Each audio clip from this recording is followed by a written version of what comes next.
You are about to enter the Red and Rev Sports Show experience.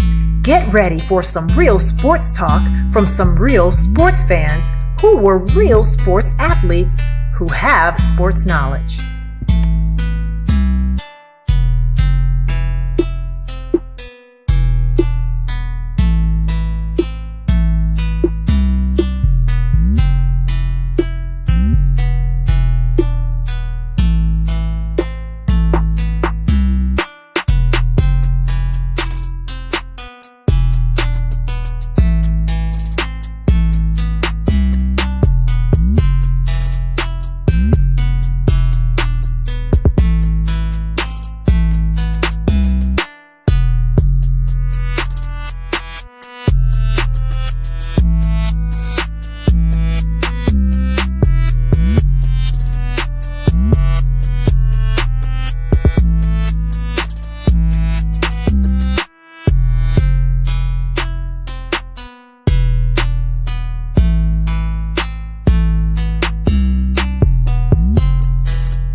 Welcome back, everybody. What a day to return. Kobe 824 Day, Red is very happy and enthusiastic for today. We back, y'all. Our seventh or eighth season begins today. Well, who cares? 7 or 8 seasons, you're a success, no matter what show you're talking about. But anyway, we are back.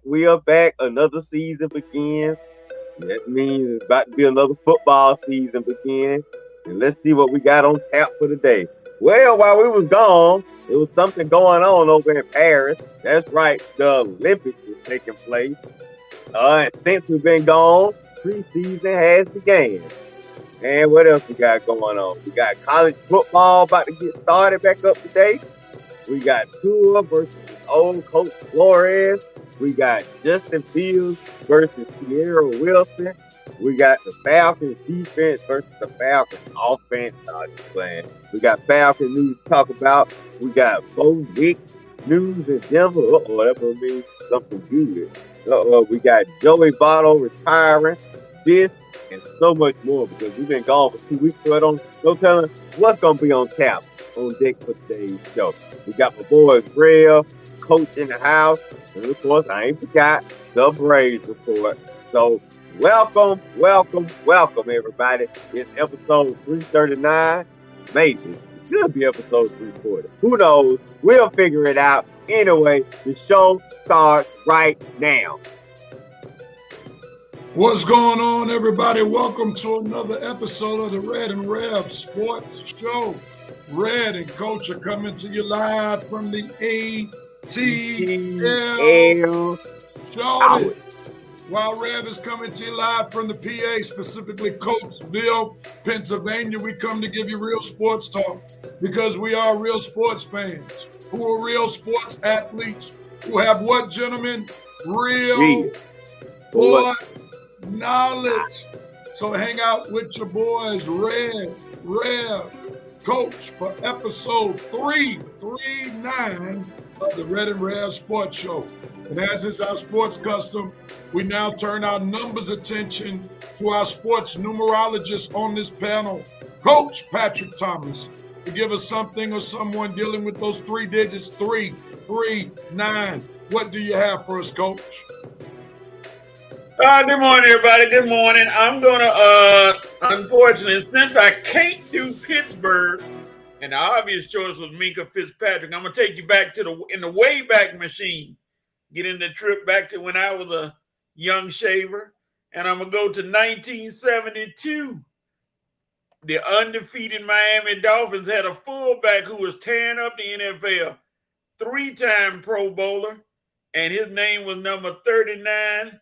Larry Csonka, fullback for the undefeated Miami Dolphins back in the day, the only, to this day, undefeated and possibly forever undefeated Miami Dolphins team, Larry Csonka. Larry Csonka. That's a good one, Coach. Even though me and Red probably didn't see him play, we do know who he is, all right? And that's why we needed to ban you from always choosing Pittsburgh Steelers, because Larry Csonka would not have gotten his just due on the show today, because he's more worthy of his 39 being lifted up than Minkah Fitzpatrick. Do I have a witness, Red? Going to church. Hallelujah. Red, we get on Coach sometimes about his number choice, but go ahead on and give Coach some props today. That's right. I love that choice, Coach. I'm gonna raise the roof. I'm gonna say hallelujah, because Coach went back and said, "Man, I'm gonna give you a good one today." You're right. You couldn't do Pittsburgh, but yeah, to bring up Larry Csonka, member of the 1972. You scared me for a minute when you said 1972. I know me and Rev was like, "Oh Lord, where is he going?" 1972. But that was a good one. The only undefeated season. That's right. I don't think nobody else gonna be undefeated again. And 3 times, that's what I say. I'm loving how you took, instead of going 33 and worried about what you're going to do with the 9, you took 39 and worried about what you were going to do with the other 3, which was great. I love how you did that. Because sometimes, Coach, you'll get caught up in the first 2 numbers instead of the last 2 numbers. You got 3 numbers. Don't forget. So we appreciate that, Larry Csonka. I praise that choice to the highest degree. All right, we got a Yahoo this morning on Coach's decision on Larry Csonka. Ladies and gentlemen, we're glad to have you today. Please like and share the broadcast. Like on Facebook, share on Facebook, YouTube, subscribe to our YouTube channel so that we can enjoy having more people join us on the Red and Rev Sports Show, as we do each week. We know there wouldn't be a show without people who watch the show and those who tune in and chime in. We call them Revanite Nation. So we want to welcome Revanite Nation, who helps make our show what it is. Revanite Nation was ready for us to come back because we see the officers and members of the Red and Rev Sports Show are present and accounted for. What's up, Mr. VP? He said VP in DC on vacation, slamming down the gavel to get ready for the Red and Rev Sports Show to get started. Revanite Nation, show up and show out. Welcome, Mr. Vice President. The president is here, coming back refreshed and renewed for a rip-roaring regalia of the Red and Rev Sports Show. And the president said the gavel has been slammed. What's up, Jerry Martin, wishing us a good morning. The president says good morning as well, coming to you live from the Jack Rabbit Jump Off in Jacksonville, not Florida, but Jacksonville, New Jersey. He said it's on and not popping, but it's on and hopping. I got you. Oh, Lord. And the president ready to give old jokes to Coach. He said, in fact, Coach and Larry Zonka did the Old Spice commercial together. Oh, Lord. Here we go. Revanite Nation is present and accounted for. So let's jump right on into the show, get this thing hopping, as our president stated, as we do our dope, nope, and cope moments for the past 2 weeks since we've been off for 2 weeks. So what are you doping on, Coach Patrick Thomas? My dope moment goes to one Elly De La Cruz, who has now joined the 60 stolen base, 20 home run club. This guy is constantly showing and letting everybody know he is possibly going to be part of the future renaissance of Major League Baseball. Elly De La Cruz. Even though Cincinnati's struggling, he's not. 60 stolen bases, 20 home runs, and that number is possibly going to go and may get to 60-30 before the end of the year. 70-30 maybe. Oh, yeah. Red, what are you doping on? I guess I'll keep it baseball. I'm doping on one Ronaldo Lopez for the Braves. The MLB ERA leader. Yeah, sorry, y'all. Getting a little tongue twisted. Baseball's ERA leader, Ronaldo Lopez, had a short stint on the injury list. But what does he do in his first game back against the number one rival in his division, a team that you fighting to get a playoff spot for in a wild card? He strikes out 10. That's right, 10 guys. First game back from the injured list. Ronaldo Lopez was dealing. I mean, looking like Pedro Martinez out there. That's what I'm talking about, Ronaldo Lopez. I'm telling you, I'm going to have more in the Braves report, but I said it once again, Braves are going to do anything. This season, the pitching is going to lead us there. Not the bats, the pitching. It was the bats last year, but it's going to be the pitching this year. So good job striking out 10 batters right off the injured list. Ronaldo Lopez. Go Braves, more to come. Excellent. Absolutely excellent. I'm going to keep it baseball-wise. I am doping on the Philadelphia Phillies. No longer being in first place. No longer having the best record in the major leagues. Yes, I live in PA, but I have not been converted to be a Philadelphia Phillies fan. Matter of fact, they are the team in major leagues that I despise the most. So great job, Philadelphia Phillies, giving your fans a false hope. And now the anger and frustration of you all giving them this false hope is being aired each week, each day on Philadelphia Sports Talk Radio. And when the Phillies are going down the tubes, that's one of my favorite pastimes is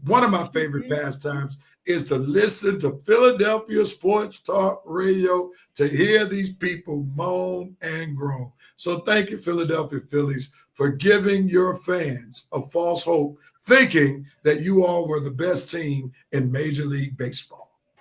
Oh, yeah. All right. Red, what are you noping on?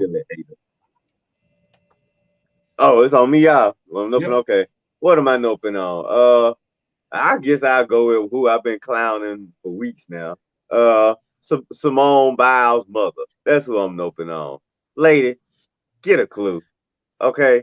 You trying to get back in your daughter's life, and we all know you only got dollar signs in your head. Okay. So stop doing these little silly interviews. Stop throwing out hints that you want to reintroduce yourself or get back in your daughter's life. How about this, Miss Biles? How about you reconnect with some of the other kids you gave away? You know, you gave away 3 other kids or allowed 3 other kids to be taken from you. Leave Simone alone. Let your Olympic winning daughter enjoy her life right now. And maybe, just maybe, you will want to reconnect with your oldest daughter or maybe your 2 sons. And maybe they can convince Simone to give you another chance. But trying to get with Simone and using the media to get with Simone, that is a big nope to me. Your daughter survived your drug addiction and you're allowing her to be taken away, and God knows what other various other ordeals, and made it to the top of the Olympic chain, one of our most celebrated athletes, and she does not need her mom, who neglected her for years and years from back in the day, to be coming back in her life using the media to seek forgiveness. So no, Miss Biles, that is a big note to you. You don't use the media to seek forgiveness for children that you neglected. You go to the children themselves without any media and talk to them, and hopefully they have forgiveness in their heart. But if you keep using the media and, you know, going on this little path, I doubt there's going to be any forgiveness left for you, ladies. So get a clue. Stop using the media. Stop doing interviews. When they knock on your door, say, no, no, no, I have nothing to say. Okay. The only people you need to be talking to right now are those 4 children that you neglected back in the day. That's it. No newspaper, no internet, no TV, nothing. Talk to your children. Okay. Start with the oldest daughter first. Get to Simone last, okay? Because we all know the only reason you bringing up Simone is because she has what? Money. You're not fooling us at all, okay? So that is a big note to you, Miss Simone Biles' mother. I wish I knew your real name, but it doesn't matter right now. You're just Simone Biles' biological mother. You're not a real mother, okay? That's the lady we see on TV, the one doing commercials with, okay? So get a clue. And that is a big note to you. Sorry to get the new season started back off on a serious note, fellas, but that has really bothered me over this past week. So, no, you don't use the media to seek forgiveness. Done. Oh, come on! Coach, remind me to put Simone Biles' topics in 5 for 5 so we can mute Red once he goes past 1 minute. But no, on the serious. But on the serious. My bad. My bad. It seemed like you and Coach was enjoying it, so I just. Now, I was enjoying how you started off the new season with one of your classic rants and one of your serious rants. All right. Me too. I am noping on the Seattle Storm storming over to the Indiana Fever sideline, complaining that they kept their starters in too long. But as Shannon Sharpe said, Seattle Storm coach and players, y'all just mad because that Iowa-born, corn-fed Caitlin Clark was getting in you all. I ain't going to say what Shannon Sharpe said, but you all mad because you all got to experience the Caitlin Clark show. Stop her so you won't have to be mad that the Indiana Fever's coach still kept their starters in the game. So stop crying. The bottom line is y'all got that Indiana heat, and you all should be mad at the USA Olympic team for not picking Caitlin Clark to be on the Olympic team. If they had done so, she wouldn't have had that extra practice time that now the WNBA is feeling that fever because the Fever had a chance to practice with one another for 2 extra weeks. So now y'all about to get this heat. So my note goes to the Seattle Storm coach and players. You have got to be kidding. Coach. Yeah, that was a bad look. What do you know about that, Coach? On a funny note, I'm side note noping on Waffle House, bringing up a s'mores waffle. Don't nobody care. We just want a regular waffle. And that's beside the point. Coach, I'm gonna have to mute you on that, Coach. We're not gonna be dealing with food, nopes, dopes, and copes, so that's not a sports issue. Give us a sports issue. Go ahead. I'm back. All right, I'm noping on the NFL Hall of Fame committee for dropping the number of years coaches have to wait from 5 years to 1 year, just because of Bill Belichick. I mean, Belichick is gonna get in. Okay, we all know that. But now you skirting the rule, dropping it from 5 years to 1 year for coaches, but you won't do that for players. So I mean, what's going on there? I mean, he's gonna get in. What, y'all want to rush him in to try to get some publicity or something? Terrible rules. Do it for players as well as coaches if you're gonna do it. All right.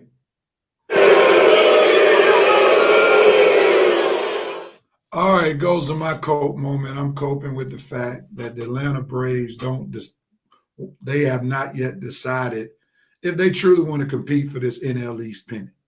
Every time you turn around, they're down 7 games and 5 games, goes back to 7 games, goes down to 5 games, go back up to 7 games, come down to 5 games. NL East, Atlanta Braves, make up your mind if you really want to compete for this pennant or not. I know injuries have hampered you, but you got to make a choice. The Philadelphia Phillies are literally encouraging you to take the pennant from them. They have gone on a terrible losing streak. They have lost to some very bad teams. So now, Braves, do you want the pennant or you don't want the pennant? Make a choice. Stop playing with the Atlanta Braves' feelings with this roller coaster up and down, up and down, up and down. Thank you very much. I greatly appreciate you. All right. What are we on? Red? Oh, Coach, what are you coping with? I'm coping with one, and this is going to be quick. It ain't going to even take long. One, Lincoln Riley. Lincoln, Pete Carroll is back on the faculty staff. Stay tuned.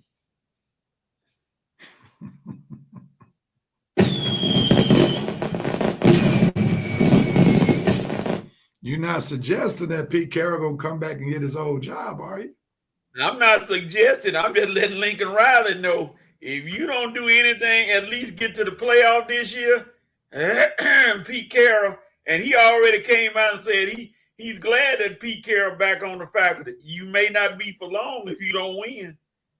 So Pete couldn't get an NFL job, but he might get his old job back. All right, I see breaking news from Coach. All right, Red, what are you coping with?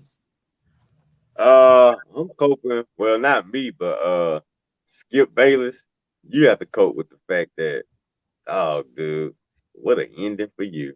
I mean, the 2 people you brought over to help you save your show, they pretty much end up taking your show from you and taking your old co-host.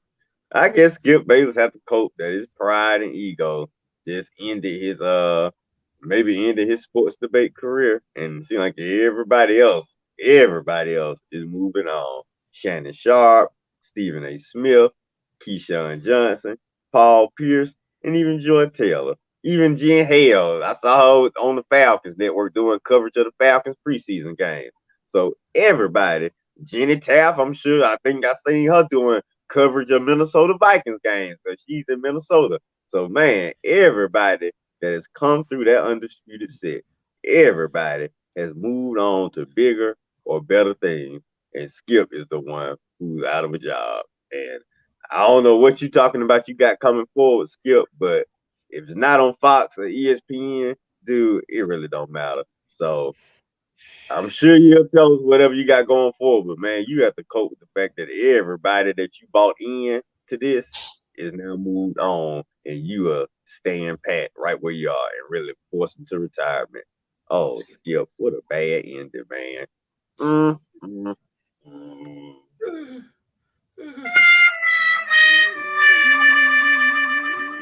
All right, we have given our dope, nope, and coats for this week. We're gonna go to Revenite Nation, see what y'all are doping, noping, and coping with on today. We got quite a few comments in the chat. Let's see where we start. There we go. We'll start with Mr. President. Mr. President says doping on Shohei Ohtani becoming the newest and fastest member of the 44 club. Jared Martin is doping on the Braves winning the series against the Phillies. They won 2 games to 1. Let's keep it going and make the playoff. Chop, chop, chop. The president is doping on Simone Biles. That's it. The president also is noping on talking about biting the hand that feeds you. Denver Post reporter Sean Keeler gets banned from asking questions of Deion Sanders and staff of Colorado U. What's up, Dante? Glad to see you on with us today. Jared Martin says you nailed it, Red Rhodes, about Simone Biles' biological mother. The president said Red's new name, Skip Rhodes, Red Bayless, Stephen A. Rhodes. Dante says, I love Skylar, but she was so whack for bumping Clark after the game like that. That's definitely a note moment. But he says she's still cute, though. Facts. On both Oh, the president says, well, she has had a kid or two, so we got to give her some grace. Okay. Yeah, I give her some grace. Thanks, Real. No problem. The president is noping on the NFL dynamic kickoff. That idea should have been drop kicked. Not a good fans of new special teams moved by the NFL, I see. This president is coping with the fact that LeBron James has another gold medal resume, but he still gets no respect. What more do you want from the guy? Will be 40 in December, playing at a high level, still doesn't get the respect he deserves, not even from Skip Rhodes, Stephen A. Rhodes, the president says.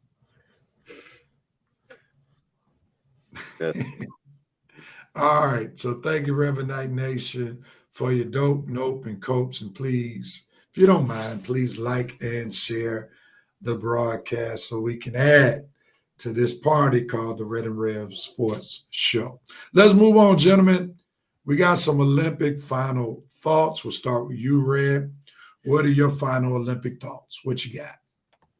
Okay, well, I was afraid Coach was gonna go first and take all the points, and me and you gonna be scrambling for anything left. But I appreciate you giving me the floor first. Don't worry, y'all. I ain't gonna take all of it. I'm gonna save y'all some too, because I'm pretty sure we all were just enthused and thrilled by the same things that were going on. I'm pretty sure the track and field moments had us wild us. I'm pretty sure team NBA basketball wild us. And the gymnastics, of course, So I guess I'll go with my final thoughts with Steph Curry. Yeah, I'll go with Steph Curry. I'll leave some of the others for y'all too. But I definitely was impressed by Team USA women's track and field. Definitely, I'll let you and Coach elaborate. But the girls y'all gonna say, I was very impressed by them. Very impressed by Team USA gymnastics. I did not like the Jordan Child situation. That moment kind of upset me. I was thrilled that she got to stand up there and pose with the top 3, but very disappointed what happened afterwards and the eventual conclusion of that situation.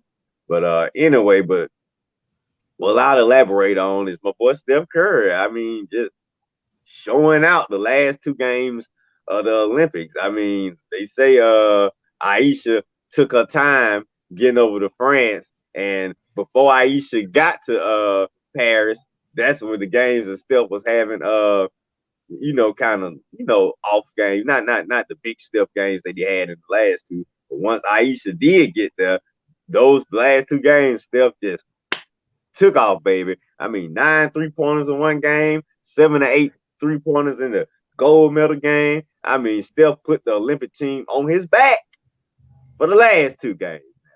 LeBron carried us before Steph, got there. Well, before Steph even woke up, LeBron was carrying. LeBron, Durant, they were carrying the team. I will give them credit. But the last 2 games, Steph put the team on his back and pulled Kobe. I mean, it was Mamba mentality out there. Woo!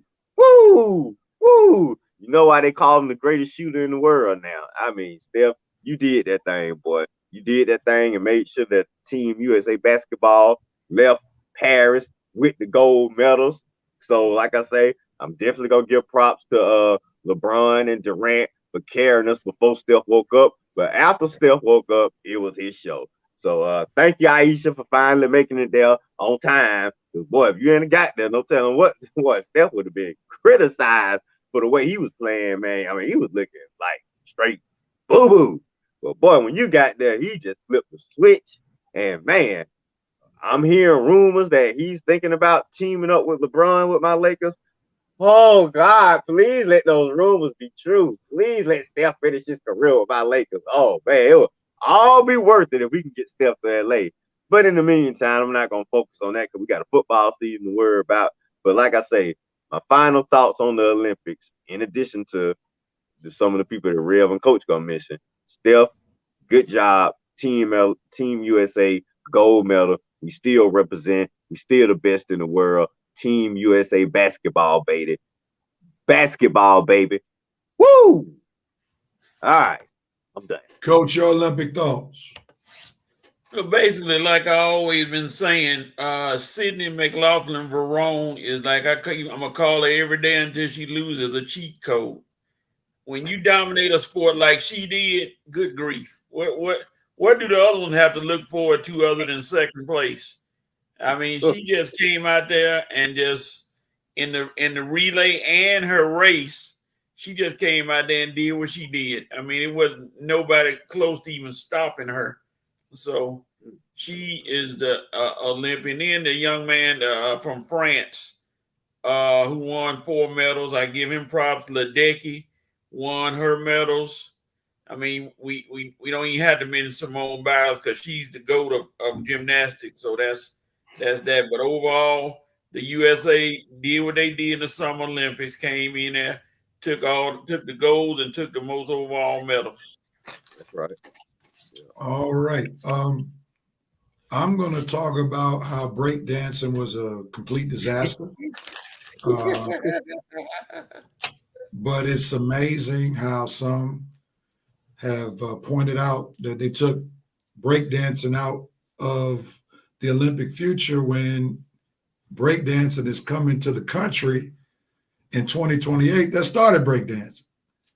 So if you're going to have breakdancing in France in 2024, you might as well keep it around for at least one more Olympic run in 2028. At least give respect to the nation that started breakdancing. So that's one thing about breakdancing, but it was a colossal failure, in my opinion. Also, I think America better be on notice, especially when it comes to the game that was created in America, and that's basketball. Because France is here, and they're going to be here to stay. They've competed with America, and especially men's basketball, for the past 2 Olympics. And the way it looks in 2028, there'll be no LeBron James, there'll be no Steph Curry,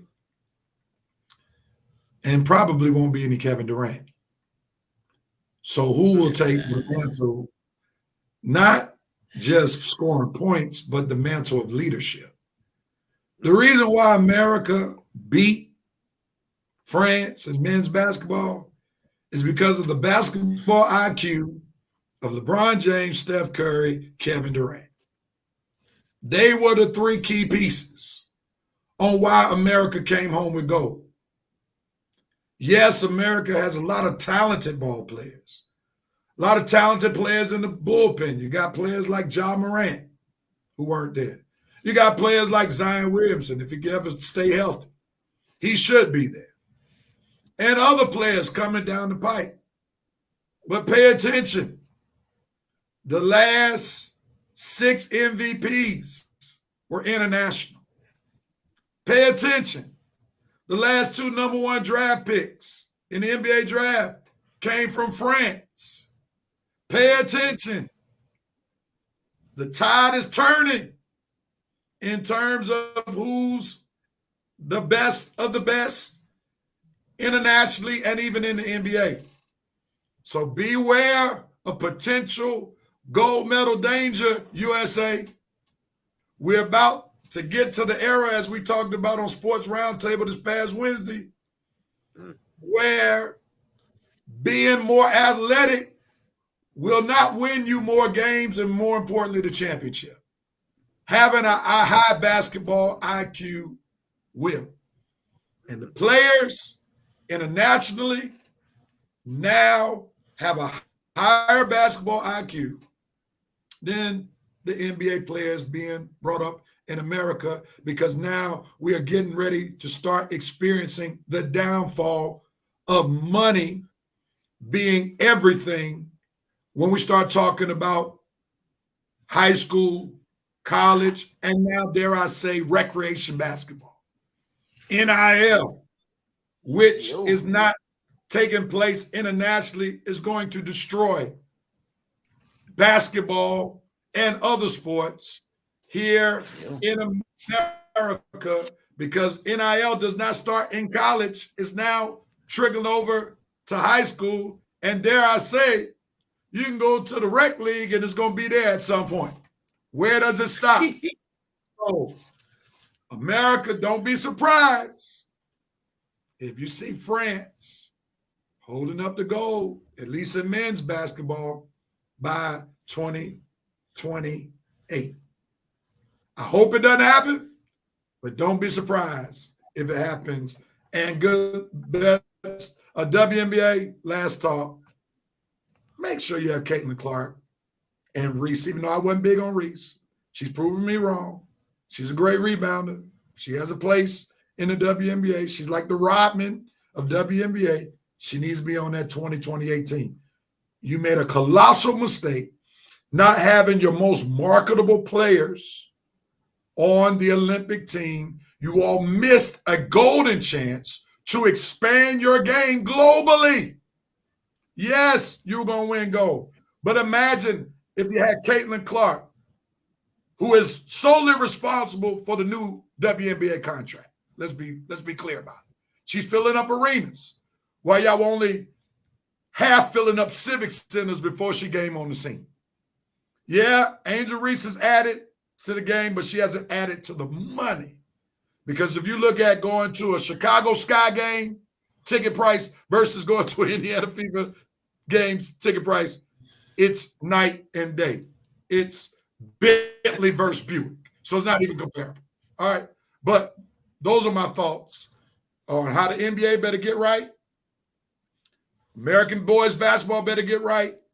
And the WNBA, make your game really global. Put the right people on the team that market your product. Red, you've been having your Baptist finger up for a minute. What you got to say?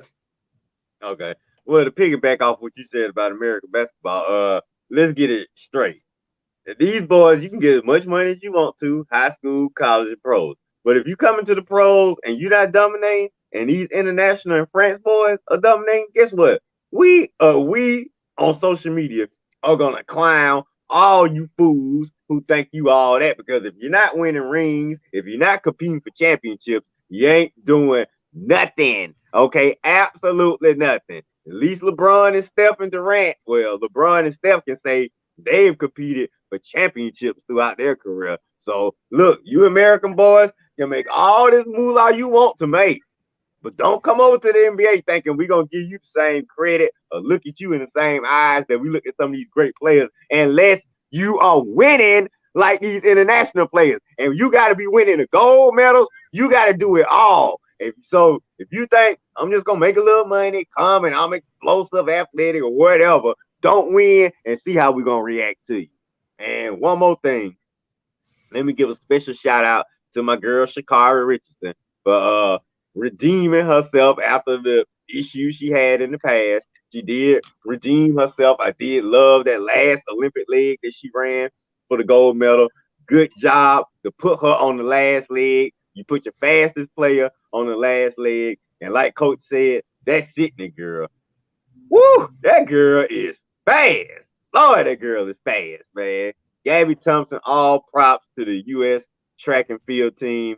Simone Biles, Jordan Childs, I forgot the Asian girl name, but from Minnesota. All of you girls, congratulations. And like Rev said, man, you American boys, y'all better watch out because we a country. We know you. It's about making money and capitalism. But if you coming on that NBA court and not competing, trust me, we will make you guys feel it and feel it hard. Okay, you better be winning. It's hard to make the money, but you better be winning. Like Ant-Man better be winning. So all these young players, like when LeBron, Steph, Durant go away, let these American boys not be winning, Rev, and they'll see the reaction they're going to get. Facts.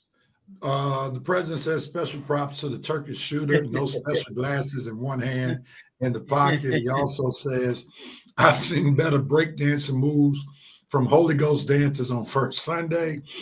Jerome Case, what's up, brother? He says, Rev, the women's breakdancing was horrible. The men's round was straight. Red Bull quality. Jerome says Rev is MB had played for if he meant to say if MB had played for France, the U.S. may have lost that game. That's possible. Play for pants. The president says kids were getting NIL deals in 5th grade for hopscotch. Hey, Rev. Man, Rev, why could we be in elementary school right here at this time, man? Folks get this little money, man. God, for everything. I'm sure I could have figured some sort of sport out. I could have played and got an NIL deal.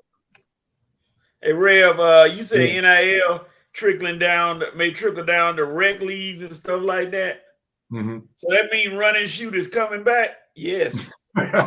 Imagine all the NIL deals that would have been cut and run and shoot. 24 hours. My God. Basketball. I know my cousin would have got one of them. Yeah. All right, Uncle Steve Lounge is in the house. What's up, Uncle Steve? If you want great Falcons commentary in real time when stuff breaks out, breaking news, Uncle Steve's Lounge is one of the places that you want to subscribe to, particularly on YouTube. He says, morning, fellas. While I get it, 2028, Rev kind of weird to bring in breaking 30 years after his peak. That's for sure. That's facts. Like who had even talked about breakdancing in recent? I didn't even know like there was this whole new wave of excitement when it came to breakdancing, because breakdancing really came out in the 80s. So yeah, who even thought about it? Even if it started here, what's the next event? Roller derby. Y'all remember when roller derby used to be played on ESPN, Thunderbirds? They're killing each other. Thanks for the love, Uncle Steve. Thanks for tuning in. Jerome K says the NBA is a job. Championship or not making millions is not a little money. All right, yeah. And real talk, Rev makes a good point that if these players are not winning championships, also if they're not winning gold medals, all that money is going to have a whole lot of backlash to it. So please remember, Uncle Steve, I played in roller. Dante said, I didn't even know breakdancing was still a thing, honestly speaking. Join the club, Dante. I didn't hear about breakdancing until it was an Olympic event. I didn't even think about breakdancing until it was an Olympic event. And the stupid thing, you're going to take it, not LA. You're going to take it when it's coming, the games are coming to LA. You could have had Crip walking, all kind of folks competing in the contest, which would have made it actually entertaining, and you take it away. You should at least gave it one more time in LA. Well, Jerome Case giving us break dancing news. He said it's really big internationally. I didn't know it was really a thing, but you give me something to Google after the show. All right, gentlemen, let's move into the NFL preseason thoughts. I'm going to start off this segment, if you don't mind. I really don't have any thoughts about NFL preseason. I can't have any thoughts when the main players barely play. So I don't know what's real. I don't know what's fake. So that's my NFL preseason thoughts for the show today. So, Red, you can take one of my minutes I didn't use. Just one, not 5, but just one of the minutes I didn't use. Now, Red, I'm going to come to you first on this particular topic because you are the most fanatical Falcons fan on this panel right now. You all know I'm an emotionless Falcons fan, and you all know I give my love to the 2-time Super Bowl champions, Patrick Mahomes and the Kansas City Chiefs. That's where my heart is right now. About to be three-peat. I'm talking about the repeat, rather, but they are 3-time champions. You're correct, 3, but they're going on this 3-peat this year. But anyway, Red, the Falcons have made some preseason noise since we've last been on the show. They have bolstered the defense. Talk about it. Tell us what you really feel when it comes to your preseason thoughts about the Falcons. Go with it. Well, like you said, Rev, if we're just talking about the games, there's really nothing to get that excited about. But like you say, my Falcons waited to the preseason to make the 2 biggest offseason moves of the year. Thank you, Falcons, for making the preseason interesting, because these games have been really. But anyway, the Falcons made some additions to their defense last week by trading for I think multiple time Pro Bowlers. I think they both been to the Pro Bowl multiple times. Big heavy sack guy Matthew Judon from the Patriots, and a guy that I am surprised. I mean, super shocked that he was still out on the market with as talented as he is, with all the accolades he's achieved. How in the world was Justin Simmons unsigned at this moment, to the fact that, I mean, we're still preseason. We just got Justin Simmons in last week. He was available for that long, a safety, that talented. Well, anyway, I'm glad teams were taking their time, because now with the addition of Simmons, along with Bates last season, the Falcons, to me, got the best safety tandem in the NFL. Now, you add Judon to a team with Grady Jarrett, the guy we got from the Saints last year. Oh, God, had we got Campbell and Bud to pre-back. But anyway, we didn't. But just adding Judon to those 2 guys, plus the young guys that we got on the defensive line, because we got a lot of young up-and-coming guys that we drafted last season, Ebby Katie and Zach Harrison, and of course this season, and Brandon Dorless and the guy who got a sack in preseason game number 2. So adding Judon to those guys right there, man, Falcons defensive line might finally, and I mean finally, be a force to be reckoned with. The linebacking core might be our weakest link, but I'm hearing good things about the young kid from Notre Dame, J.B. Bertrand. You still got the hammer back there. You still got Kaden Ellis. I ain't got no faith and no thoughts about no doggone Troy Anderson. I'll be talking about him. I love to talk about him when he's back on the ranch in Montana, because I'm expecting nothing from that guy. But anyway, like I say, those 2 additions, Judon and Simmons, make my Falcons defense a force to be reckoned with. And it pretty much puts us over the top to say that without any major key injuries this season, Falcons are Super Bowl contenders. I mean, they have already the best team in the NFC South.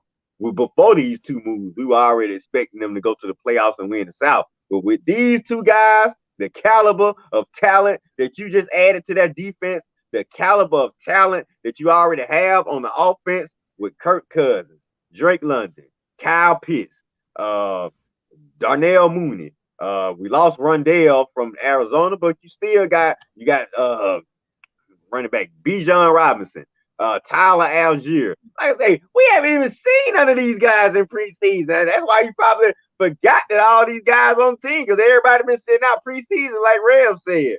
But man, with this caliber of team on the defense and with what you got on offense, yes, the Falcons are officially a championship contender. And when I say that, that means anything less than the 2nd or 3rd round. If you're not making any noise, you have to win in the playoffs this year. Just making the playoffs, that is going to be a very disappointing season, Rev. You got to win in the playoffs, and that's all I'm accepting. NFC Championship game or bust. You at least got to make it to the NFC Championship game. With those moves you just had, my expectations have risen up. So, playoffs, first home game in the Benz, that better be a win. Division around, 80 to 90% sure, that better be a win. NFC Championship game, let's go. I know it's been 6 years with no playoffs, but sometimes your team with the right moves can turn into championship contenders instantly. That's the great thing about the NFL, baby, because you can be trash one year, and next year you can be holding up that trophy like the Rams did in 1999, like other teams have done in the past. So that's why we love the NFL, baby, because with the right GM, the right QB, the right moves, baby, you can go from down on the bottom to up to the top. Rags to riches sports leagues, baby. And I'm glad my Falcons finally have a few riches on their side, real. Rise up, baby. Let's go. All right, Red, I'm gonna give you 30 seconds to answer this question. 30 seconds. I need you to be real precise because we need to go over the coach. You know, we're gonna hear some Steelers stuff. We're gonna probably talk about the fifth string lineman. And ironically, who we got in the first game. Now for the 50-second spot on the team. You know how coach does it. But anyway, so you're saying NFC Championship or bust. That's what you said. Did I hear that correctly? I can't believe I said it. But I mean, that's not the question. That's not the question. Here, I said it. So you believe the Falcons, with the moves they've made, they have now surpassed the San Francisco 49ers and the Detroit Lions, who were in the NFC Championship game last year, plus the Philadelphia Eagles, who added Saquon Barkley, already got A.J. Brown. They got Devontae Smith. Then they just traded for the third string wide receiver, Dotson, from the Washington, what is their new nickname now? Commanders. So you believe the Falcons now have surpassed at least two of those three teams that I mentioned. 30 seconds. Well, real, I'm not going to say surpass because, I mean, to me, the NFC is wide open. I'll just say they finally have a right to contend with those teams. Meaning, if they play any one of those teams, it's just not going to be when they play the Falcon, that game's over with. No, it's going to be a real game, baby. I mean, whoever make the most mistakes, you make a few mistakes without secondary, you might lose. I mean, Bates pick a few passes off, Simmons get out there and do his thing. The fact is we have players that can make plays and get us over the top now. So I'm not going to use the word surpass. I just say we can contend and compete. Contend, not surpass. So it won't be completely a failure if they don't make the NFC Championship. Depending on, I'm not gonna say they surpass San Fran. I'll say they might be on the same lines with Philly. I mean, we know how Philly fell apart last year, but Detroit, they might be able to be on the same tier with them. I'm not gonna say San Fran because that's top tier of the NFC right now. You got to beat them to say you surpass them. But the other teams, all right, Coach, and if you don't throw the Cowboys in there too, all them other teams, I think we on the same level with. All right, Red, we're going to jump over to Coach now. Coach, your thoughts, preseason thoughts. Well, I know you said that the big timers wasn't playing, but I see Patrick Mahomes was still out there slinging it for a while. So I guess he said, hey, I can get out there and play a little bit. I'm not going to be held back and kept on the sidelines. You know, I'm going to play with his backhand, behind the back magician passes. So I guess he said, forget what y'all heard. I'm going to still be out there. Let me interject right here, Coach, before you move on. That's what champions do. That's all. I just wanted to say that real quickly. Go ahead, Coach. Continue. I don't understand the interjection that could have waited until after the soliloquy, but I guess, you know, that's the magic of virtual. You can jump right in there and say that. Now, I'm looking at three different teams. Number one, Aaron Rodgers and the Jets. Aaron Rodgers, you say something that just make people just look at you like, huh?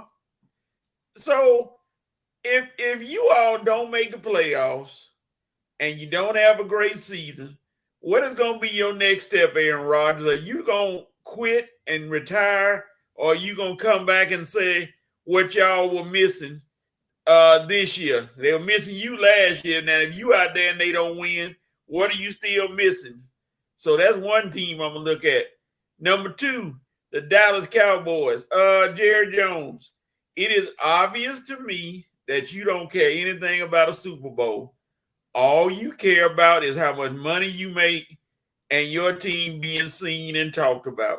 You don't care about a Super Bowl, because if you did, you would all this so-called money y'all were, your franchise worth $10 billion. All this money, y'all would have jumped right on in there and said, sign CD, sign Dak, sign Michael Parsons. I don't care in what order. You would have already jumped in there and say, hey, we got to sign these guys if we want to win. So obviously, Jerry Jones, you care nothing about winning at all. And the third team, San Francisco. Please stop dangling Brandon Ayuk out there. Go ahead and sign him and get ready for your season. Because I'm so tired of Pittsburgh fans. Oh, if we get Ayuk, we're going to be good. And then they turn around, oh, we don't need him. Then the next day, yeah, Ayuk is coming. Then the next day, well, San Francisco want too much for him. End that saga, San Francisco. Do whatever y'all going to do and get it on out the way. I think it was one more, but I can't think of them. As far as, oh yeah, I had to laugh at the guy that's talking about the great Oakland, Las Vegas Raiders quarterback room. That is going to be a train wreck for this year. Poor Antonio Pierce. I know he wish he could have got another quarterback, but he got to deal with Garner for a season. So those teams, y'all are going to be looked at under the microscope big time this year, and we'll see what happens. All right. Revenite Nation has chimed in. The president says the Falcons better make some noise. Otherwise, I will be calling them the garlic bread defense toasted. The president said Red must be running for office. What's up, Horace from the Sports Roundtable? Thanks for tuning in. No need to apologize. Get your help. I'll be on your show in 2 weeks when I'm on vacation. Jerome K said Red is Super Bowl or bust. As a Falcons fan, it's about to be pop the balloon or find a new team to root for. I'm finally with Rev. Amani Newsome, how are you, sir? I believe the Falcons have on paper the best overall roster in the NFC. That's a big statement. I ain't go that far, real. I just said we got a competitive roster. He says NFC Eagles secondary is very questionable. Yes, offense is good, but Barkley has to stay healthy. The Lions are good, but I believe we have the better overall team on paper. We'll see. Well, we do know there are no Super Bowl given the paper champions. All right.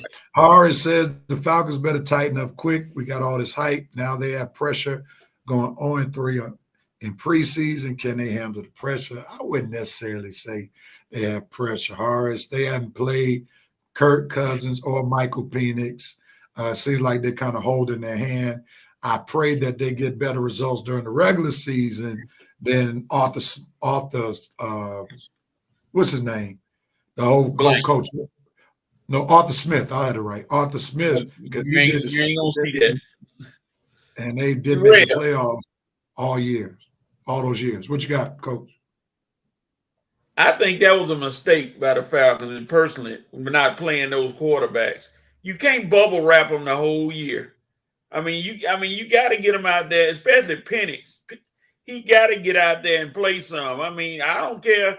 He played a little bit in the beginning. He played one game. Then you say, okay, time to bubble wrap. Because when he get out there and face those teams with that heat coming, and he hadn't seen really good heat, what are you going to do? And Kirk Cousins, the only thing I worry about Kirk Cousins is he's not the Kirk Cousins of 2 years ago. 2 years ago, oh, the Falcons stole one. They got a champ. They got a big timer. But now you talking about 35 and a Achilles injury. That's concerning. That's real concerning with him. Go ahead, Brad. I think I got a new appreciation for Kirk Cousins after finally watching that quarterback series on Netflix. That let me know a little what he's about. The man definitely wants to win a Super Bowl. So if he have any determination to go all out, whatever he's gonna do in his last 2 seasons, I know it's gonna be him trying to win the Super Bowl. So if he does it, I'm hoping he can do it with my team. And guess what, fellas? I am doing fantasy football this year. Yay! I got my team together for week 1. Oh man, I can't wait. I'm kind of excited, man. First year doing fantasy football. I'm questioning the legitimacy of your league. It's with ESPN. No. This is why I say, because you're new to the fantasy football experience. Right, I am. So Coach and I have been in the same league, or at least one league together, for about 5 or 6 years now, probably long. All right. So I'm gonna try to join y'all. I just want to get my taste there. I want to try to join y'all. Matter of fact, I'll send you an invite. You can join our league. Okay. So the reason why I question it is y'all drafted too early. Yeah. Y'all drafted before the teams have even been set. You drafted before if all the players are going to be healthy or not going in to week 1. Yeah. Right. So that's why I got to question what league you're in, because we don't draft in my league that I'm the commissioner in with coaches in. We don't draft until the Tuesday of the week 1. So they play Thursday. Okay. We draft Tuesday night when all of the rosters are settled. You pretty much know who's starting. You know who's hurt, so forth and so on. So that's all. I'm just throwing a little jab at your league. I want to get another team. I think I'm gonna do that one. I want to be able to draft, because I missed my draft. They had drafted automatically for me, but the players I had to make some changes to the folks they gave me. But I like some of the players they gave me. You know what I'm saying? Because you can't really get mostly. You don't want to get players on your own team. Even though I do got one particular aspect of the Falcons on my team, I ain't gonna say what part, but other than that, it's just all spread out throughout the league. So I got players from different teams, and all throughout the league. So I have a lot to be checking on week 1, and then I'm gonna try to join y'all league too, so I can get another team going. Because I'd rather draft closer. I'd rather draft closer to the game week than have my team already sit 2 weeks out. For facts. Jerome K said Aaron is acting like living off the past fame of a past Crown High School prom queen. Hink from the basement, it's about time, referring, I guess, to Red playing fantasy football. Horace says the pressures from the fan base going 0-3 with not being in the playoffs in 6 years with the new coach. All that combined, I would say it's pressure. Okay. What's up, Hink? You finally found us. Colin Cap is waiting by the phone. Jerome said Red's fantasy football team is on the back half of the high school. Hank said you didn't draft your team. Uh-oh. No, I did. I got most of the pieces I wanted to do.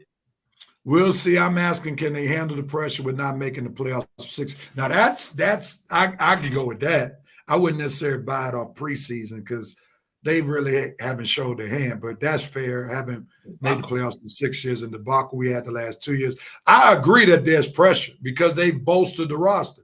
So no 7-10 season will work this year. 9-7 or whatever, 10-7 won't work. They got to be good. So that's a fair point right there. All right, gentlemen, we're late to the party because the college football game that we were going to pick has basically started by now. It's 12:03. But college football thoughts real quickly before we go into halftime. I'll start with Coach. Coach, what's your thoughts about the college football season? The 12-team playoff is going to be very, very interesting, and it's going to separate who is going to do what. Because if you don't get in that top 4, you basically have to play 4 games to win a championship. And that's going to be kind of a difficult gauntlet as opposed to last year with the usual play one and you're in the championship, then win the championship. That's going to be a heck of a gauntlet you got to run. And even though if you finish in the top 4, you still got to win 3 games to get in. So it's going to prove some things to some folks. And some of these teams that they hyping up, and I'll go on record right now. I'm going to say it, and I if I'm wrong, I'll say it at the end of the year. Texas is not going to be anywhere in the national championship. They are hyping Texas up like, and every year they do it like they the greatest team in the world. Now they jump into the SEC. They got to play all these difficult teams, and Texas is going to be proven.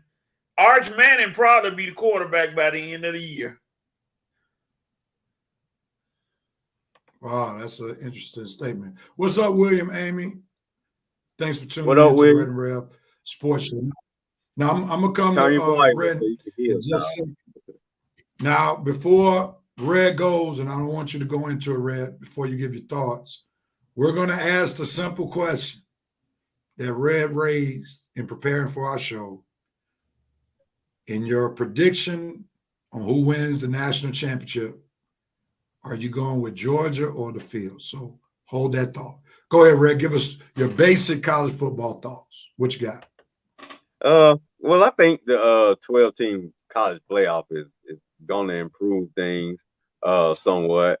Definitely make sure the fact that my team will never miss the playoffs again after got railroaded by a 3-peat chance. But did you hear us crying? No. Did you hear us crying like Florida State? They don't respect us. How could they do that to us, you big crybabies? Well, we're going to see today if all those tears were warranted, okay? Because if you get beat by them jokes across from Coke, then all those tears would be for naught, okay? But anyway, I think it's going to be an interesting season. You got a lot of teams that are moved around to different conferences now. The Pac-12 has pretty much been dissolved. You got Oklahoma and Texas coming to the SEC. You got USC, UCLA. I think then Colorado fall them to the other conference too. Colorado's in the Big 12. Big 12. Okay, Big 12. Well, you definitely got the Colorado, Dion, and Shedeur. You know that's gonna be gonna have a very interesting season with Shedeur being the anticipated number 1 pick. So you got a lot of movement around the country. But I think the top dogs are gonna be there in the end, like always, you know, Rev. You know, I mean, now what I am shocked about is how Winston's Ducktail Oregon team is still considered to be a high and mighty team. I gotta see, they must have had a good offseason. Y'all must have had a good recruiting term. Who in the world are y'all recruiting to go all the way to Oregon, man? Boy, y'all must be selling them on some good. Y'all must be pulling one of them. He got game. Ray Allen means off. I'm just playing, y'all. But anyway, like I say, I think the top dogs are gonna remain the same. Of course, you know, we're gonna get into it, but you know, me and Rev team will probably be near the top. Ohio State will probably be near the top. I'm kind of interested to see how USC rebounds with Caleb moving on, but I'm pretty sure Coach will tell us who they have that'll keep them high up there. I don't know, Coach. Texas, Sark, you know, don't have a wife no more, so he can just dedicate all his time to his football team now. So, I mean, if Sark them don't make the playoffs and have a bad season, when you just got divorced, meaning you ain't even got a wife for distraction no more, that'll be bad. So I think Texas will be there too. Now, interesting thing is, how is Alabama gonna do with the absence of Nick Saban? Some people think ain't nothing gonna change. Not me. I think everything gonna change, and we're gonna see when we go down. My team go down there to Tuscaloosa. So I think I heard Rail the other day saying some team got DJ Ugly. I don't forget what team does DJ Ugly play for. Rail? Florida State. Florida. Oh my God.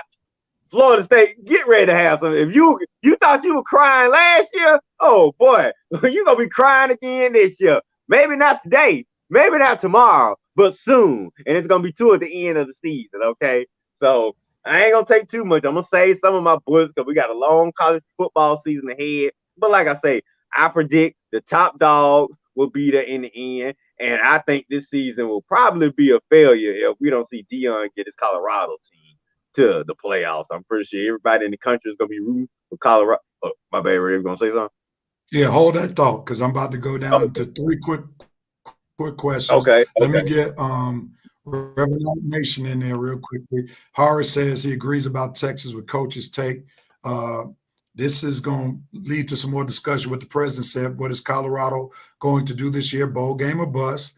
And the president also says, "Ain't no Longhorns when she's gone." All right, here we go. 3 quick questions. I need you to answer them in 20 seconds. 3, 2 fill in the blank, 1 question. All right. Okay. Red, I'm gonna start with you. Fill in the blank.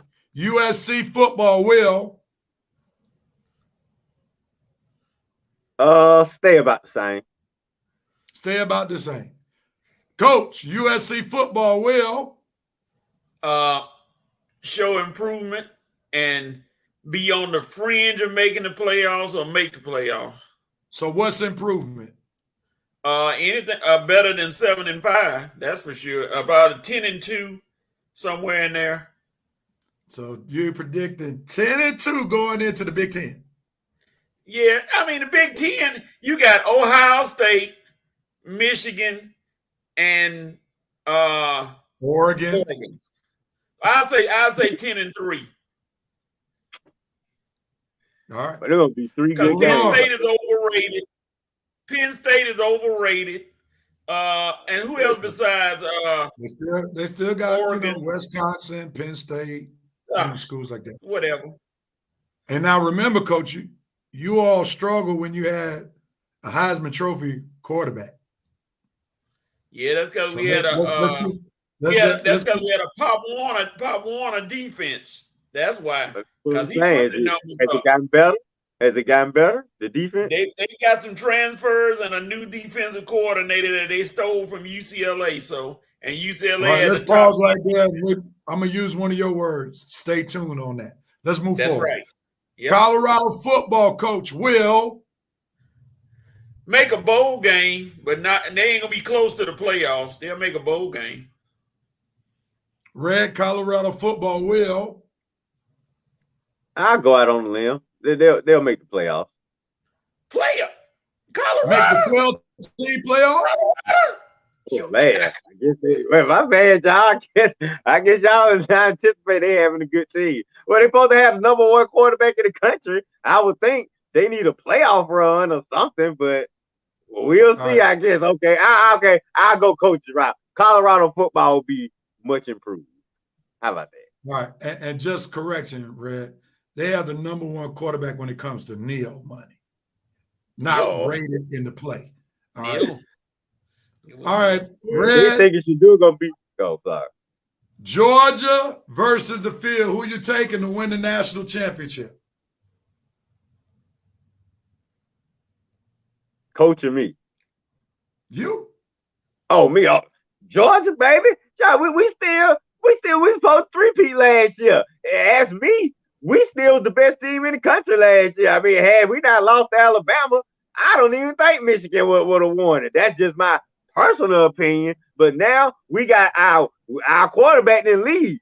So now he's coming back to redeem himself or to finish where he started. So we got our experienced quarterback, Carson Beck, returning for one more run.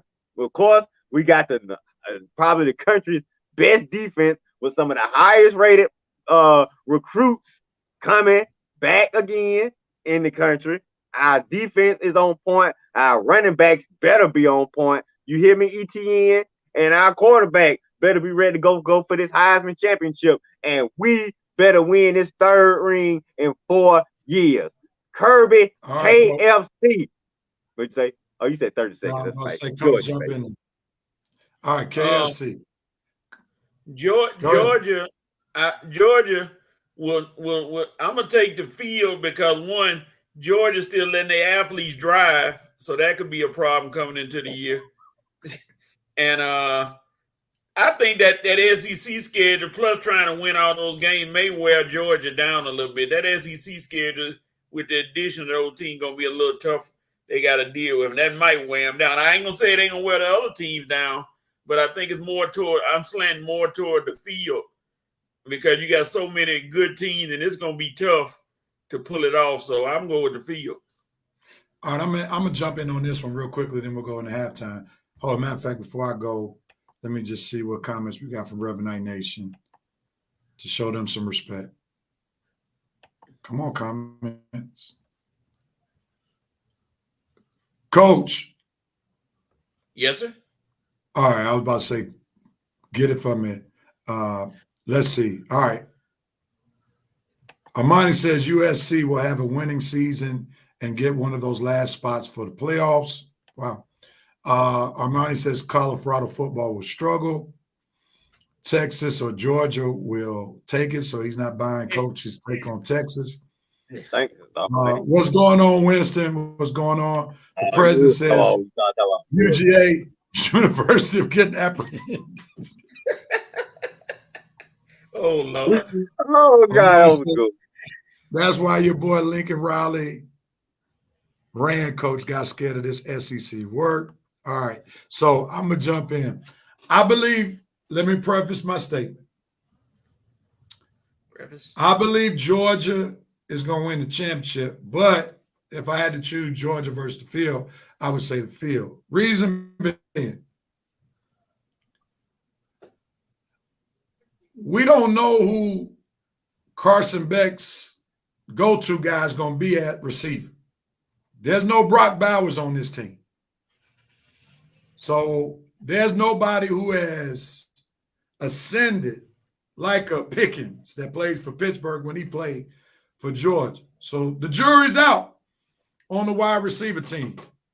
We don't know how ETN is going to fit into the system. We believe he's going to do great things, but we just don't know. So also, Coach makes a good point about the schedule. You know, the SEC adding 2 more teams, Oklahoma and Texas, that makes the league even more brutal. So I can see why the field would be chosen over Georgia, even though I believe at the end of the day, Georgia will figure it out. Georgia will win the national championship. And there's a stat that I saw this morning before the show. There is no coach in college football currently coaching who has beaten Kirby Smart. Oh, no coach currently coaching in college football who has beaten Kirby Smart. That's one heck of a resume right there. Yeah, I will. Yeah. The Kirby killer's gone. Nick Saban's gone. I call him the Kirby killer. He's gone. All right. The president of Colorado doesn't improve. Deion is going to get rolled out on one of those buffaloes. And then the president said no Ladd McConkey. That's very, very important. All right, let's go ahead, man. That's good college football talk. We got a lot more coming in the weeks to come. We're going to pause for halftime of the Red and Red Sports Show. We gave you some NFL talk. We gave you some pro football, college football talk, Olympic talk. We got some more football on the other end. So stay tuned for the Red and Red Sports Show.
back on the Red and Rev Sports Show. There were a couple of comments right before we went into halftime.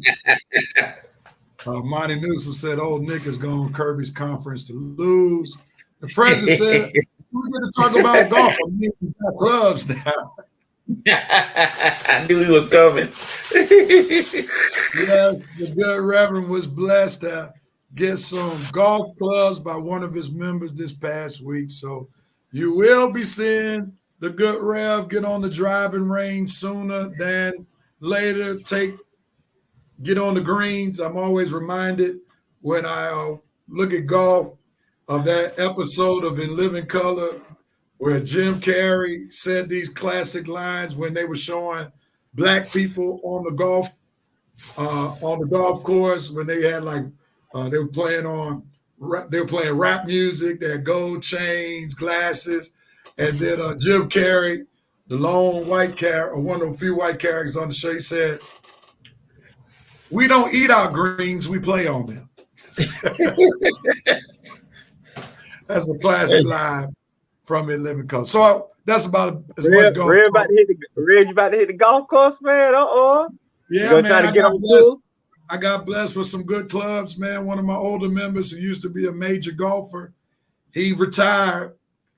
Blessed me with some golf clubs this past week. So, Rev, I gotta give you credit, man. That move to Coatesville, man. That is just done wonders, man. I know I know your spirit. You're just enthusiastic, man. I just know, cause man, just look at all the hookups you got. Man, you going to sports games. Rev is a sports reverend across town, man. I mean, they about to say, I see my Rev at all the sports events, man. Now they gonna see you on the golf course too. Boy, Rev, you gonna be on ESPN soon, man. Watch. Jay, all I gotta say is, don't forget your boy. Rev, make sure you learn the golf lingo now before you go out there. You gotta learn the golf terms. Well, for sure. I ain't posting nothing about golf until I learn the game. Big ups to my boy, Reverend Ken Jelks. He's investing in my golfing. He is paying for my first 3 golf lessons. Okay. That's some love right there. Hey. That's some love. He's my boy. Right. Hey, much love to the folks in Coach. They're taking care of our Rev up there, Coach. Got him on the golf course. They got him. Hey, and they got him eating right. Rev got to eat right now, so that's good too. No doubt about it. Yeah. Yeah. Everybody had helmets on. Rev hit nobody in the head with a golf ball. Look what he called me. Defeating the Reverend Gilmore. Not a reference to Happy Gilmore. Not a reference. Rev, Rev don't get the fight. Rev don't get the fight with Steve Harvey on the golf course now. Rev, you taught in school now, and I just want to let you know, a 90 is a good score in school, but it's not a good score in golf. Just want to let you know. So you golf for sure. All right, gentlemen, let's jump into this Braves report. Red, get ready. We need to hear your Braves report in 5, 4, 3, 2, and 1.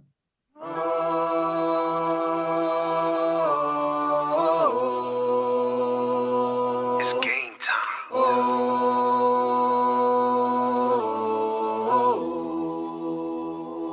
It's GT. Well, Braves, you lucky I'm doing this, man, because while we were off, Lord, you had a week that is one forgettable week. I mean, while we were off, y'all suffered through a 6-game losing streak, a streak that was so bad that had we come on the show a week or two ago, this probably would have been my rant for the week right here. But thankfully, we didn't come on. You guys had time to get together. Now we 2 weeks later, and you guys are back where you're supposed to be, competing for a playoff spot. Oh, like Rev said, it's still up and down, up and down. When you think we don't figure things out, then you have one little boo-boo and take us back a notch. But then we'll pick things up again like we've been doing these last couple of games. The reason for the inconsistency is the backs. And it's going to be like that the rest of the season. Like I said earlier, the Braves are going to do anything this year. It's going to be through the pitcher. Okay, well, what happened this week? We had 4 games. We went 3-1. We had good pitching all the way through them, but the one game we lost, well, we only scored, I think, 2 runs. So, I mean, if we don't give up no runs, then that 2 is fine. But if our pitchers have a little few boo boos and they give up 3 or 4, then guess what? We're gonna have to score some runs, and that's been the problem this year. Even just struggling to get the 4 and 5 runs. It's to the point when I cut on the Braves game and I see the other team got 4 or 5 runs, I just change the channel. I like, this game over with right here. We can't score like that. Not like we did last year. Last year, if I turned on TV and we was down 3 or 4, man, please, I say, all right, about 20 or 30 minutes, I'll look back. We'll probably be 1 run down, or we'll probably don't tie the game or surpass them. And that was true. This season, not so much.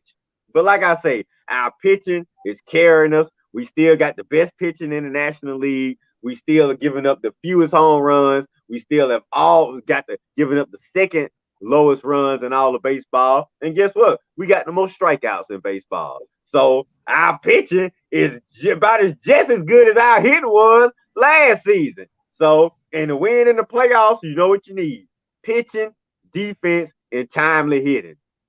Emphasis on timely, Braves, because that's what we're going to need to do anything this year.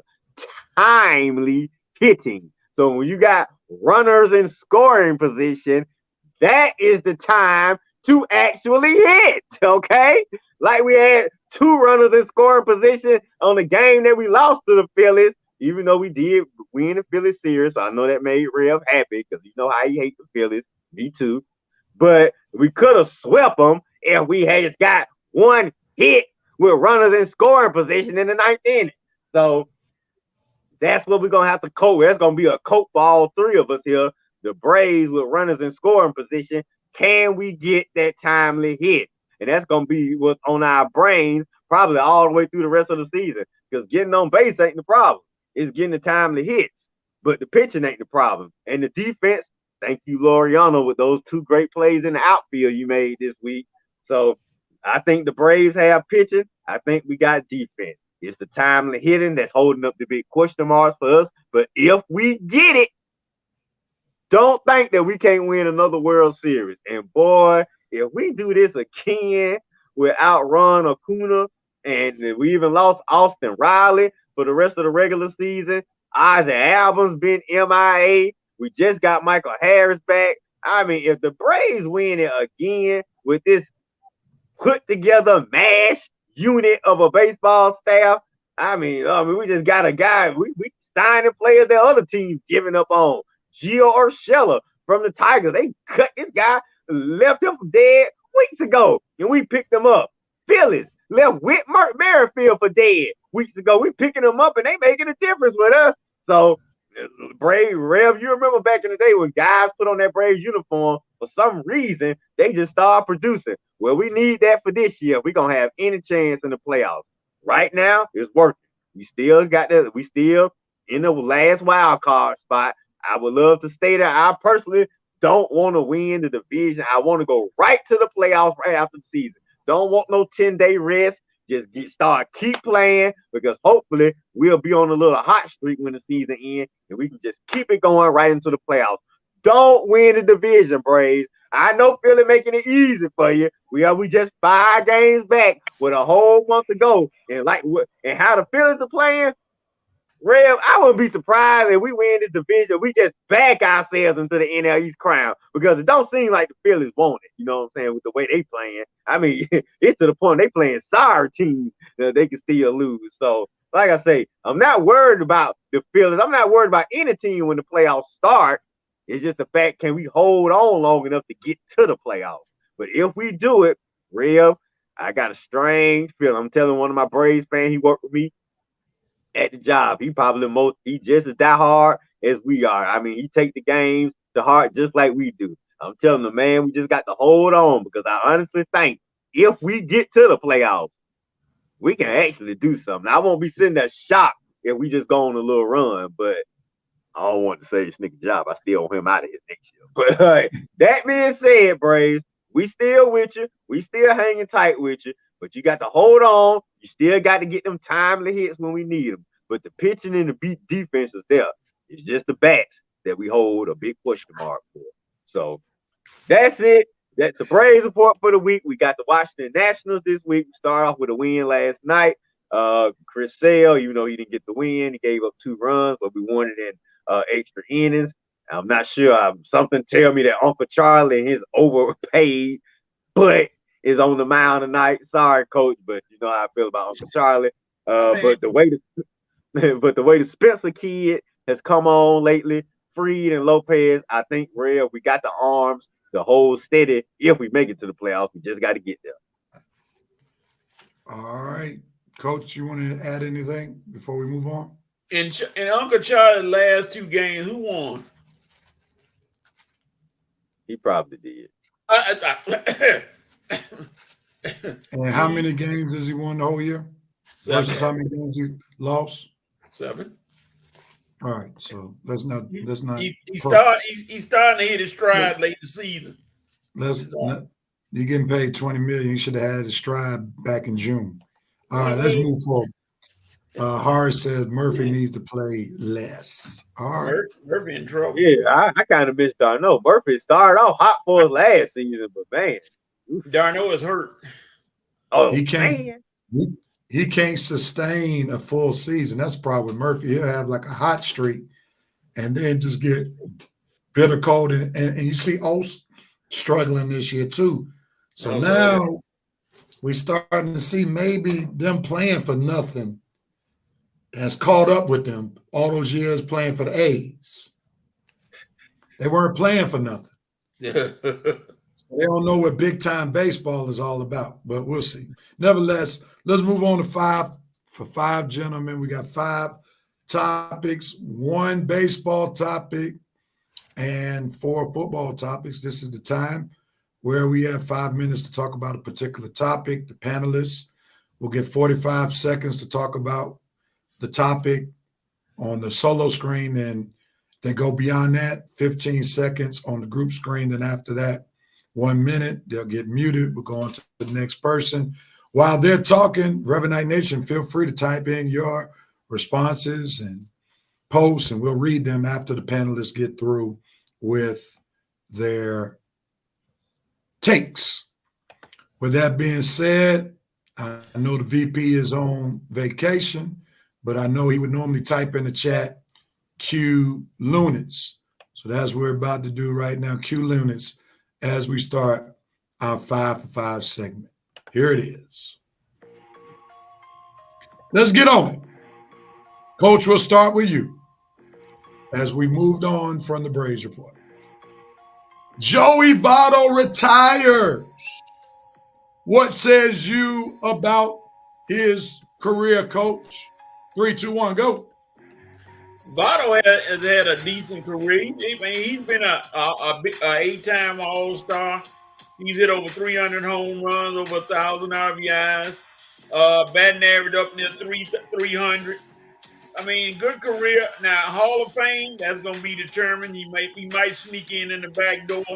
But he played all his career with Cincinnati, so that had to be commended. 17 years with Cincinnati. So, congratulations, Joey Votto, on your career with the Reds. Red, what you got? Yeah, I gotta stick with some of Coach's same sentiment. One of the Reds' all-time greatest players. I mean, you got to put him in the class with Bent and Joe Morgan and some of those great Reds players. He might be the great Reds player, but like I say, he's very dominant throughout his career. NL MVP, multiple time All-Star. Hank Aaron, Gold Glove Award winner. 356 home runs. That's a lot. But I think I like Votto's attitude and his overall unique personality. And I think that might be enough, in addition to his numbers, to get him in the back door with a lot of Hall of Fame voters. He's a real respected guy in the game. So I think that alone might push him over the hump for the Hall of Fame. But we'll see. He's definitely borderline. All right, Horace said Q Lunits. Thank you for stepping in for the VP, Horace. The president said Joey Votto will make the Hall of Fame, probably will take a couple of tries. All right, On to the next topic. We're moving to football. The Bo Nix era in Denver begins. Sean Payton has found his quarterback. Or did he? Red, what says you? Go. Well, we'll see. We know he's very happy and enthusiastic about Bo Nix. So we'll see if Payton has found his next Drew Brees. I know one thing, he definitely likes him more than he did Russell Wilson. I just want to see if Payton, the first time Nick question runners Payton plays, if he gonna drop his playbook and get all up in Nick's face like he did Russell Wilson last year. Who are you talking to, Bo? You don't tell me. I run this thing. Yeah, we're gonna see Payton. But anyway, yeah, old Nick played his blood off in the preseason and earned his little starting spot. The first rookie quarterback start of season since who? John Elway. Well, we'll see Broncos if he's the next great Denver quarterback, but Payton seems to believe so. Broncos right. What you got? Sean Payton will find a way to mess him up. Even though Bo Nix got 10 years of college football experience, Sean Payton will mess it up. You know, he's still not that great a coach. He's living off Drew Brees, but you know, Bo Nix, we're gonna see how he holds up under the pressure. I don't know if the old line is solid, but we'll see. To be continued. Coach said Bo Nix got 10 years of college experience. Plenty of it. Definitely six. No doubt. Yeah. All right, let's see. The president said, people I trust, Bo Duke, Bo Diddley, Bo Jacobs. Horace is drinking the Bo Nix juice. He said, Bo Nix, very underrated. Great pick. What's up, the Dixon Way? Thanks for tuning in. What's up, Larry? All right, gentlemen, on to the next topic. The Red, in addition to Judon and the new safety, they extend A.J. Terrell. Coach, being a Steelers fan, but talking about Falcons business, what says you about this extension? You know, I hear a lot of people talk about A.J. Terrell, talking about he doesn't get a lot of interceptions, but, you know, I look at that as if they don't throw it to your side, you're not going to get a lot of interceptions because you're obviously doing something right in covering. So, you know, they can't say that. Simmons is going to be great because Simmons has always been one of those cover corners who shuts down stuff. So, and Judon has been a consistent pass rusher. They'll be doing all that in games 2 through 17. I tell you, they're going to play some great ball. Red, what you say? I think it was warranted, well earned. I never thought AJ was one of the top cornerbacks in the league, but he's definitely solid. I mean, I don't think he's top 5, but he's definitely solid within the top 15 range. You might have some folks who might be arguably top 10, but he's very solid, and technically he's the best cornerback the Falcons have. So you couldn't really let him go. They decided set a bad precedent for how the Falcons treat their homegrown players. And in addition to that, AJ was very instrumental in helping Bates get over here and Simmons. So for a guy like that, that's been a solid player for you and helping you improve your team by getting other players over here, you got to reward that with the payday that he deserves. So I didn't think he worked $20 million a year, AJ, but here goes that word that Real hates so much. That's what the market dictates. So AJ was part of the market. This time came up when the market has reached up to $20 million for top quarterback, and that's what he got. But I'm pretty sure in a few years, Sauce Gardner and some other guys will make AJ's contract. All right, Red, we had to mute you, man. You went over your minute. This 5 for 5. All right. The Dixon Way says Georgia Tech and Florida State are battling right now. Florida State is up 8-7 with 3:15 left in the first quarter. Arthur Smith is going to cost Mike Tomlin his job for the horrible offensive coordinator. Steel curtain will be silk drapes. Oh, no. In week 1.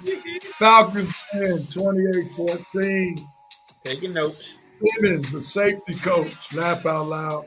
I want to see AJ get better even with the money. AJ Terrell is a good NFL cornerback. I don't think we overpaid for him. I hope he has a great career here. On to the next topic. Tua versus Brian Flores, his first coach with the Miami Dolphins. Tua said that man was demeaning him, putting him down. But then when the new regime came, he was being lifted up. That's why you see a change in his play. What do you got to say about this, Red? Go. Two of them. Oh, I'm sorry. Go ahead, Red. Oh, okay. So Brian Flores is the big bad wolf, and Mike McDaniel is what? Little Red Riding Hood or something. Man, this is crazy. I understand. I get it. We all know two of them. I mean, not Tua Flores that wants to. We know he wanted Herbert. I don't know if that's such a big difference. But the fact that this is a topic after all. I mean, Flores been away 2 years and still it. We obviously know Tua never forgot it, and the fact that Brian Flores had to stop what he was doing and come out and address this. Oh man. But I mean, it is what it is. I mean, Flores didn't deny anything. So I mean, I'm pretty sure he say he's learned from that moment.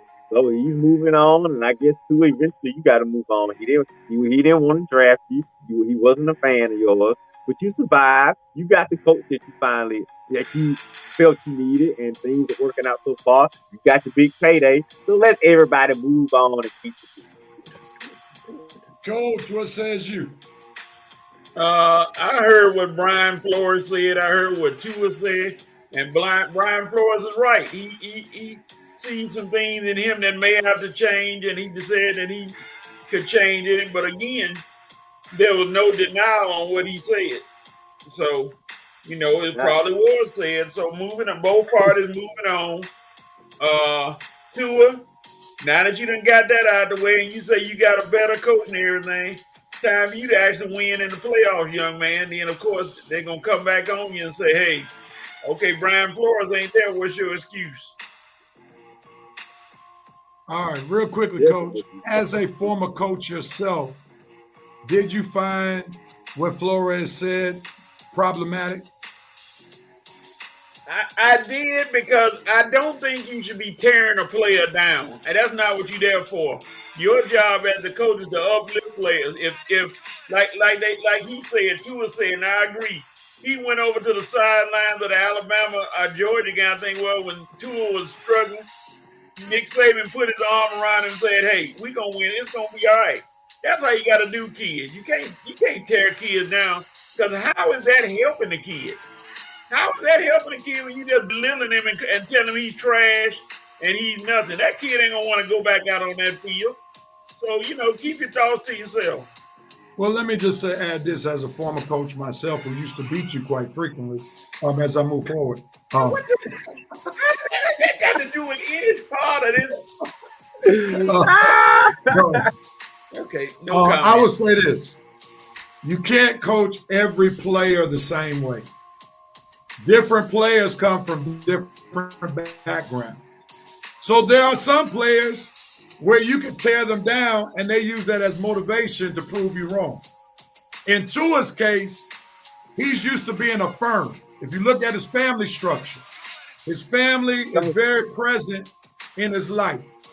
They praise him, they lift him up, and he is one that needs words of affirmation in order to get his best to be realized. And that's where I think all of us, if it's coaching, if it's relationships, friendships, we have to be aware of how people respond, because different people experience different things. So we have to know what allows them to flourish, because everybody doesn't flourish using the same technique. That's my 2 cents. The Dixon way says Tua should have said something 2 years ago. That's a fair point, because Flores has not been the coach for 2 to 3 years now.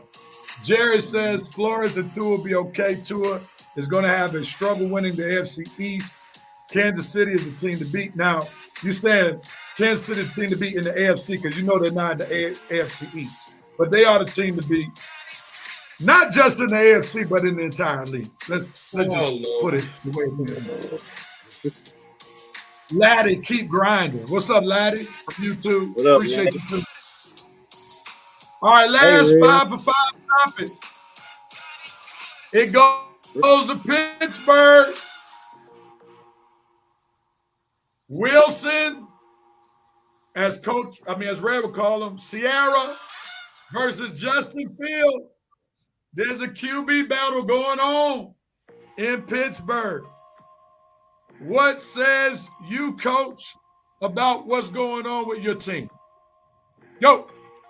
Well, I think Wilson is going to start. He's starting today, his last game, and I think he's going to show an improvement from what he did the last game. Because remember, that was his first time in a while actually getting on the field because of that calf injury. So I think they're making adjustments every day.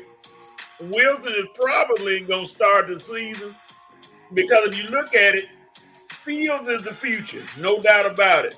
But you don't want to start Fields and he's struggling and have to go to Wilson as opposed to starting Wilson, then going with your younger quarterback in Fields. Yeah, Fields got that upside because he can escape a lot, but I think they're going to start Fields game one. I mean, Wilson game one. Red, jump in there. I think if it's close, they probably would do themselves a favor to go with Justin Fields. I think Fields might win if Russell doesn't show out today and Fields comes in and has a better game than him. I think Fields might go in and win. They just put Russell as the backup because he's only making league minimum, and Fields is the younger guy. Like Coach said, he's possibly the future. And if you can get his era started sooner than later, to only get him the reps so he can start developing chemistry with players and getting a rapport with the team, then why not go ahead and start as early as you can? Not Fields, but Wilson, man, they're not even sure he's gonna be there next year. And with the way some of these analysts were killing him this week, man, Russell, you better show out. You better have a good game today, man. Because if not, I don't really see how you can justify Mike Tomlin starting him over Fields. And Fields has played best in the preseason, and has a bigger upside going forward. That's just my personal opinion. All right, the president said there will be no goodies in Pittsburgh. Goodies. The Dixon Wade said Wilson starts equals Falcons win. Jerry Martin says Tomlin has to start Sierra. I believe Fields will end up as the starter by the end of the season. All right, as we conclude 5 for 5, let me just add my 2 cents on this. And I'm going to pose this comment to Coach. Coach, you made a statement that Fields is the future. Fields is now going into his 4th or 5th year in the league. Was it 4? 4. No, it's 4. Yeah. You don't find it troublesome that your future quarterback, who's been in the league 4 years, is on the same wavelength as a quarterback who has 1 foot out the NFL? I look at it like this. Look at the personnel he played with and the coach under the Bears. You think the Bears did anything to help him get better? Well, they did get a number 1 receiver last year. Who was that? They did get a number 1 receiver to help them. DJ Moore. The wide receiver from Carolina when they got the first pick. DJ Moore. But look at what they're doing. Look at what the Bears are doing this year. You get Odunze. You get Allen. You putting a team around Caleb Williams. You could have done that with Daniel. You know, I want Caleb to succeed, and I think he will because of his skill set. But I don't think they did everything to help him get better. Go ahead. Now, that's fair. Now, let's go to Pittsburgh. Don't they practice with the same players? Yeah. So shouldn't Justin Fields in practice playing with the same players should be far ahead of Russell Wilson, the way he looks when he's running the same offense in practice? I don't know about far ahead because Wilson still got some game left in it. Far ahead, I ain't gonna say.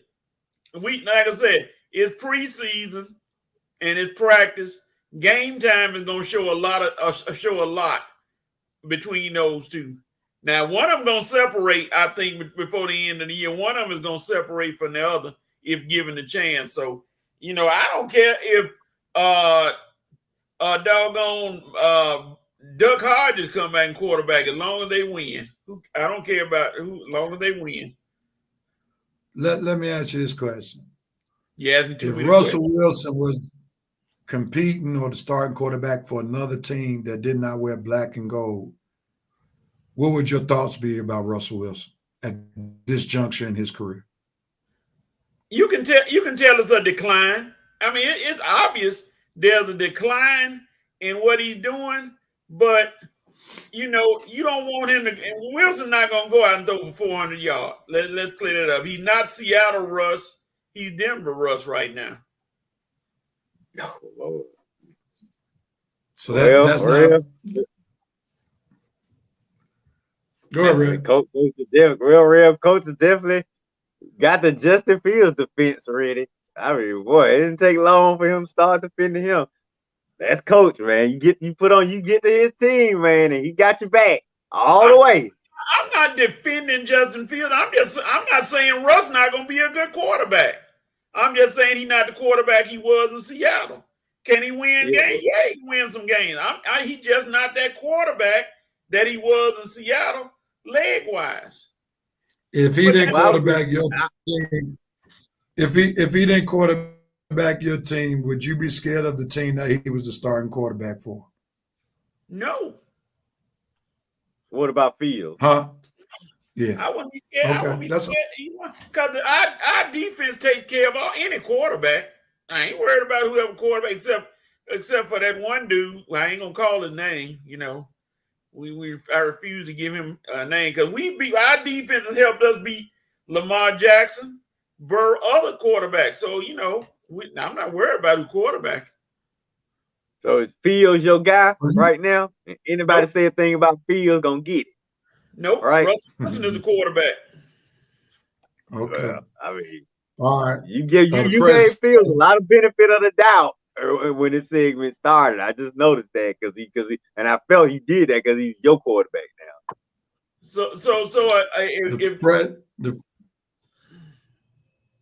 Go ahead, Real. Go ahead, Coach. No, I'm just saying. All right. The president said he's a. Go ahead. I'm sorry, I ain't gonna interrupt you. I was going to the comment, but go ahead. Russet potato. He's a russet potato. He's baked in there. You know what? Tom, I'm gonna ban you. Rev, you need to look for all right, gentlemen. I'm sorry. All right, no problem. I got to get ready to get out of here, so we got to move to this next segment. You have the right. Who has the right to do what, when, where, and how as we conclude episode 339 of the Red and Red Sports Show? Who wants at it first? I'm going to go with Georgia Tech. Georgia Tech, you had a right to make this a game like you're doing right now and show everybody that you actually are going to be an improved team because your Haynes King has been talked about as ACC Player of the Year. So Georgia Tech, this your time. You're live on TV. Nobody else playing right now, so you got to show everybody that you are that team. Red, jump in there. Who has the right to do what, when, where, and how? All right, Falcon fans, you guys have a right to relax, chill, take it easy, and stop sweating this 0-3 preseason record, okay? We barely saw any people that's going to be playing on Sunday. We barely saw them on the field this entire preseason. Coach Raheem pulled the old Rams motto, and that's don't play your starters in the preseason. It worked out for the Rams. They won a championship. We'll see if it works out for us. But fans, relax. Don't go crazy over this 0-3, over this 31-0. Okay, all the Falcons brass was doing was just evaluating players just to see who fits with the guys that they already know that they've chosen to make the team. So, like I say, we still got high hopes for this season. My standards are still high. My expectations are still high. Rise up, go Falcons. I'm expecting some playoff noise, baby. All right. And Braves, you have the right to play consistent baseball if you're truly trying to compete for NL East pennant. The roller coaster ride has to stop. I know injuries continue to plague the team, but as Red has said, it's all about the pitching and the defense.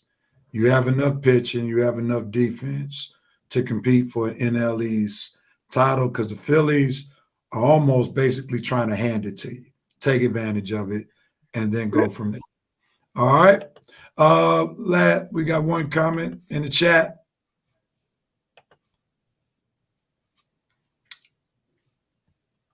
My computer's running slow. One comment in the chat. Come on. The president said, Braves, you have the right to handle your business on the field. Let's finish strong. All right. That's right. Good job, President. Mr. President, thank you, sir. All right, we're about to put a bow on episode 339 of the Red and Rev Sports Show. We want to thank Revanite Nation for blessing us with your comments, more so blessing us with your presence. Also, big ups to Red and Coach holding it down. Episode 339. Dixon Way, thanks for the love with the great stream. Check out all the different persons who showed us love on YouTube. Dixon Way, Winston Thornton's chat, Uncle Steve's Lounge. And come back, check us out next Saturday, 11 a.m. Same Facebook page, same YouTube channel. For Red, Coach, and myself, peace and love, everybody. Thanks again for watching episode 339 of the Red and Rev Sports Show. We're out of here. Peace out. Some fur-covered barracuda.